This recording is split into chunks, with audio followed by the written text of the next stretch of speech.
Assalamualaikum warahmatullahi wabarakatuh. We meet again for section 2, Concept of Business in Islamic Perspective. Subtopic of this part is the role of Shariah in business. Shariah plays a very important role in business, as the Shariah itself is the regulation, including the regulation of business. Shariah provides the guidance which transaction is allowed and which is not allowed. Sharia has several dimensions. We have to know the sources of law, where the law is taken from, the objective of the Sharia or regulation, or Sharia commonly means the regulation. It is called Maqasid of Sharia in Arabic. It was discussed a bit at section 1. Then, there are also some types of regulation that we have to be aware. Let's discuss it one by one. Sources of law. It was discussed in detail in section 1. Orderly, it is the Holy Quran, Sunnah or Hadith, Ijma or consensus of ulama, and analogy or qiyas. I will not repeat explaining it here as it was explained in previous section. The second, Maqasid of Sharia or objectives, purposes, goals of Sharia. Maqasid al-Sharia is a very basic needs that should be fulfilled. The aims is preservation of 5 essentials of human well-being: religion, life, intellect, lineage, and property. It will be discussed in detail in section 3, so it is now just a brief. Regulation. There is a level of rule in Sharia. It describes the consequences of doing something. The first one is mandatory or wajib. We will get reward for doing it and sin if we leave it. For example, doing ibadah or salah or prayer 5 times a day. So we will be a sinner if we leave it, but we will get reward if we do it. The second is sunnah or mandud or suggested. It means that we will get reward if we do it, but there is no sin if we leave it. For example, if to give the charity, so we will get reward if we give the charity. The third is mubah or allowed. It means that you are free to do something. There is no sin, no reward if we do or leave it. So just free. Yeah? For example, doing business, eating food, uh, sleeping. Yeah, this is something that is mubah. The fourth is makruh or suggested not to do something, such as having a lot of water, eating food using left hand. So we are supposed to use right hand to eat food. So it's better not to use left hand to eat food. The last is haram or forbidden.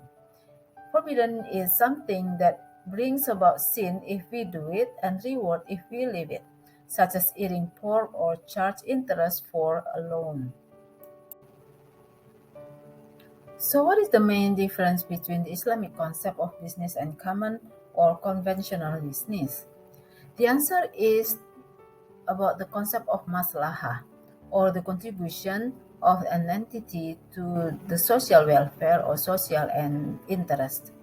An entity, including business entity in Islam, is supposed to contribute to social welfare. We call it maslahah, the welfare or social interest. The entity should not just increase in wealth for itself, it should increase the social welfare as well. A conventional or capitalist focus only on the economic growth and material returns. However, Islam put equal emphasis on the ethical, moral, and social, and also religious dimensions to ensure justice, equality, and fairness for good society as a whole. Let us discuss some principles in Islamic business. It is based on chapter 4 or Surah An-Nisa, verses 27 in the Holy Quran. This is the translation. And it is Allah's will to turn you in the grace. But those who follow their desire wish to see you divided entirely from Allah's way. The first principle is about the property rights, which is the recognition and regard for personal property. This concept says that Allah is the absolute or ultimate owner. However, personal ownership is not ruled out. This is respected. Number two is legally of trade.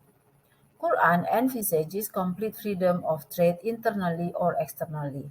However, it does not mean as abolition of all restriction. It should be ethical, honest, and mutually beneficial. Number three, mutual consent. It covers consent, concurrent, and agreement. The business should base on agreement of all related parties and give mutual benefits to all parties. Next, number four is the principle of adl or justice. It fulfills of promises and contracts, exactness in weight and measures, works, wages, payments. So the wage should be fair and should be paid on time. Yeah. Truthfulness, sincerity, and honesty. So it should be faithfulness and also full faithfulness representation in the responsibility of the company, the information of the company. Yeah. Efficiency and competence, selection on merit, investigation and verification.